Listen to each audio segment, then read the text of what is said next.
నమస్తే. ధనస్సు రాశి గురించి డిసెంబర్ 2025 సంవత్సరంలో ఎలా ఉంటుందో మనం తెలుసుకుందాం. ఈ డిసెంబర్ మంత్ గనుక చూసుకుంటే ప్రతి ఒక్కళ్ళకి చాలా ఆల్రెడీ తెలిసుంటుంది. 3 ముఖ్యమైన విశిష్టతలుంటాయి. ఫస్ట్ ఇది ఇయర్ ఎండ్‌కి సంబంధించిన మాసం కాబట్టి జనరల్‌గా మనల్ని మనం ఇంట్రోస్పెక్షన్ చేసుకుంటూ ఉంటాం. మనల్ని మనం ఆత్మ పరిశీలన చేసుకుంటూ ఉంటాం. ఈ సంవత్సరం ఎలా ఉంది? ముందేడు ఎలా ఉంది? అంతకుముందు ఎలా ఉంది? రిలేటివ్ గ్రోత్ మిమ్మల్ని మీరు కంపేర్ చేసుకోవాలి. మనమంతా ఎంఎన్‌సి కంపెనీలో వర్క్ చేసుకుంటా ఉంటాం. గ్రోత్ చూసుకుంటూ ఉంటాం కాబట్టి, మీ పర్సనల్ లైఫ్‌కి ఎలా ఉంది గ్రోత్, ఈ మాసంలోనే చూసుకోవడం చాలా ఇంపార్టెంట్.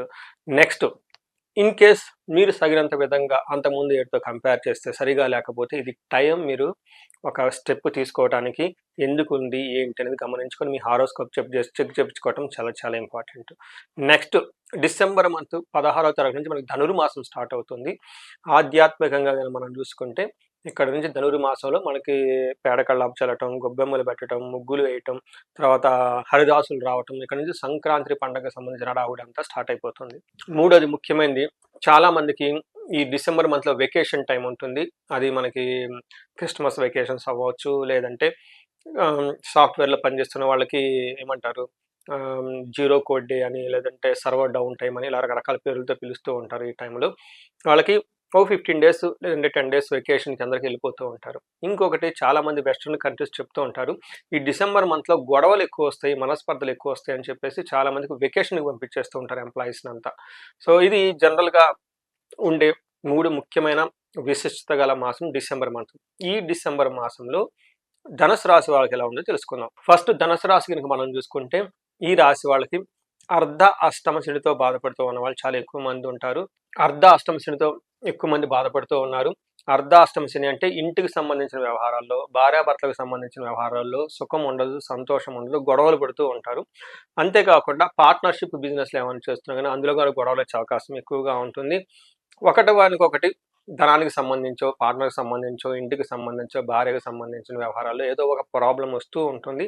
ఇబ్బందులు పడుతూ ఉంటారు ఎక్కువగా ఈ రాశి వాళ్ళు. అయితే ఈ డిసెంబర్ మంత్ మనం కనుక చూసుకుంటే, ఈ డిసెంబర్ మాసంలో కూడా ఈ ధనుసు రాశి వాళ్ళకి అంత సరిగా ప్లానెట్ యొక్క పొజిషన్ అంత అనుకూలంగా లేదు. కొంచెం ఇబ్బందులు పడే అవకాశం ఎక్కువగా ఉంది. కాబట్టి ఈ మంత్ కొంచెం జాగ్రత్తగా ఉండటం ఎంతైనా అవసరం. ఈ మంత్ మనం జాగ్రత్తగా ఉండటం ఎంతైనా అవసరం. ధనుసు రాశిలో కనుక చూసుకుంటే నక్షత్రాలు మూల 1, 2, 3, 4 పాదాలు, పూర్వాషాఢ 1, 2, 3, 4 పాదాలు, ఉత్తరాషాఢ ఫస్ట్ పాదం అంతా మనకి ధనుసు రాశిలో ఉంటారు. పేరు బలం ప్రకారం మనం చూసుకుంటే వీళ్ళకి ఏ, యో, భా, భీ, భూ, దా, భా, దా, బే అన్న అక్షరాలంతా కూడా ధనుసు రాశిలో ఉంటారు. మనం ఇందులో ఈ మాసంలో మారుతున్న గ్రహాలు కనుక మనం చూసుకుంటే 4 గ్రహాలు మారుతుంది. అది సూర్యుడు, కుజుడు, బుధుడు, శుక్రుడు, 4 గ్రహాలు మారుతూ ఉన్నాయి. అందుతో పాటుతో కూడా గురువు కూడాను వీళ్ళకి చేంజెస్ అష్టమంలోకి వచ్చేసి మరలా నార్మల్గా అయ్యి మళ్ళీ మంచి చేసుకొచ్చే అవకాశం ఎక్కువగా ఉంది. ఈ టైంలో కనుక చూస్తుంటే గ్రహస్థితి వీళ్ళకి ఎలా ఉండబోతుందంటే, మనకి లఘు గోచారం, సూక్ష్మ గోచారం అన్న కాన్సెప్ట్ ప్రకారం కనుక చూసుకుంటే, ఈ టైంలోకి స్థాననాశనం, శత్రుపీడనం, పరాభవం, అర్ధప్రాప్తి. అంటే ఈ టైంలో వీళ్ళకి ఉన్న పదవిని కోల్పోయే అవకాశం ఎక్కువగా ఉంటుంది. శత్రువుల వల్ల బాధ ఎక్కువగా ఉంటుంది. పరాభవం, అవమానం జరిగే అవకాశం ఎక్కువగా ఉంటుంది. అర్ధప్రాప్తి, కానీ ఫైనాన్షియల్గా ధనం ప్రకారంగా ఉండే అవకాశం, ధనం విపరీతంగా వచ్చే అవకాశం కూడా ఎక్కువగా ఉంటుంది. సో మనం ఈ ప్రకారం కనుక చూసుకుంటే, సూర్యుడి వల్ల వీళ్ళకి ఫస్ట్ హౌస్లో ఉంటే ఏమవుతుంది అంటే, దేహాతి సతతం కాలతిక్రమణ భోజనం, బంధుమిత్ర సుహృద్వేష, చంద్రరాశి గతౌ రవు అని చెప్తారు. అంటే ఈ టైంలో వీళ్ళకి శారీరకంగా బాధలు ఉండే అవకాశం ఎక్కువగా ఉంటుంది. టయానికి భోజనం చేయకుండా ఇబ్బంది పడే అవకాశం ఎక్కువగా ఉంటుంది. బంధుమిత్రులతోటి వృధాగా గొడవలయ్యే అవకాశం చాలా ఎక్కువగా ఉంటుంది. ఎక్కడైనా ట్రావెల్ చేస్తే భార్యకి కొంచెం హెల్త్ కాంప్లికేషన్స్ వచ్చే అవకాశం ఎక్కువ ఉంటుంది.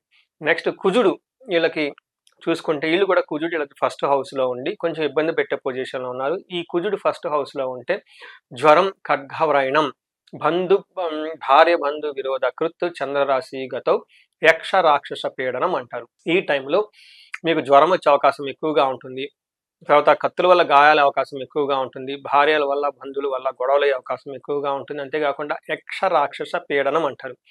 ఈ టైంలో వీళ్ళకి చూసుకుంటే అప్పటిదాకా ఏదన్నా కాలసర్ప దోషం ఉన్నా, పితృదోషం ఉన్నా, మాతృదోషం ఉన్నా, ఇలాంటి రకరకాల దోషాలు ఉండటం వల్ల కనుక గమనించుకుంటే, వీళ్ళకి ఈ టైంలో ఆ దోషాలన్నీ వచ్చి వీళ్ళకి పీడించబడినట్లుండే పరిస్థితి ఎక్కువగా ఉంటుంది. రాత్రిపూట పిక్కలు పట్టడం, సడెన్‌గా చేతిలో సెల్ ఫోన్‌లు పగిలిపోవటం ఇవన్నీ ఒక నెగెటివ్ ఇన్‌ఫ్లుయెన్స్ వీళ్ళ మీద పడే అవకాశం ఎక్కువగా ఉంటుంది.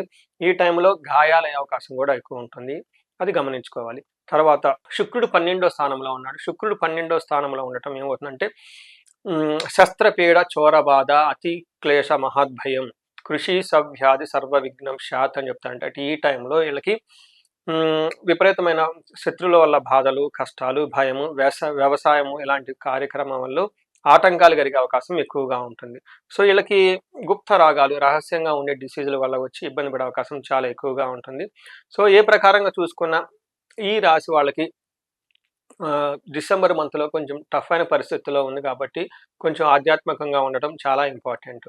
మనం నక్షత్ర ప్రకారం చూసుకుంటే మనకు అంగగోచారం అన్న ఒక కాన్సెప్ట్ మహర్షులు ఇచ్చారు. దీని ప్రకారం ఈ నక్షత్రం వైజ్గా ఏ ప్లానెట్ ఎలా ఇస్తుందో కూడా మనకు రిజల్ట్ తెలుసుకోవచ్చు. దీని ప్రకారం చూస్తే వీళ్ళకి మూల, పూర్వాషాఢ, ఉత్తరాషాఢ నక్షత్రాలు చూసుకుంటే ఇందులో మూల నక్షత్రం వాళ్ళకి ఫస్ట్ సౌఖ్యంగా ఉంటారు, చక్కగా పార్టీలన్నీ అటెండ్ అవుతూ ఉంటారు. విదేశాగమనం, ఫారిన్ రిలేటెడ్ మ్యాటర్స్ని బాగా బెనిఫిట్ అయ్యే అవకాశం ఉంటుంది. అయితే ఇక్కడ ప్రాబ్లం ఎక్కడుందంటేనండి వీళ్ళకి నాశనం, మరణం, మృత్యు భయం. అంటే ఇప్పటిదాకా ఏదైనా పని చేస్తూ ఉంటే ఆ పని ఆగిపోయేటట్టు ఉంటుంది. దీన్ని మరణం అంటారు. నాశనం అంటే ఏదైనా పని తలబెడితే ఆ పని ముందుకు పోకుండా రిజల్ట్ రాకుండా ఇబ్బంది పడే పరిస్థితి ఉంటుంది. ఇలా 2 పనులు అంతకుముందు తలబెట్టిన పని కాక కొత్త పని పడి ఇబ్బంది పడుతుందో దీనికి మీకు ఏం చెప్తారంటే మృత్యు భయం. అంటే అసలు ఫ్యూచర్ ఉంటుందా లేదా, ఎలా ఉంటుంది ఏంటి అని చెప్పేసి ఎక్కువగా ఇబ్బందులు పడుతూ ఉండే అవకాశం ఎక్కువగా ఉంటుంది. పూర్వాషాఢ నక్షత్రం వాళ్ళకి సౌఖ్యంగా ఉంటారు, విదేశాగమనం, ఫారిన్ డెస్టినేషన్, ఫారిన్ వెళ్ళే అవకాశం ఎక్కువగా ఉంటుంది. నాశనము, మృత్యు భయము చూపిస్తూ ఉంటుంది.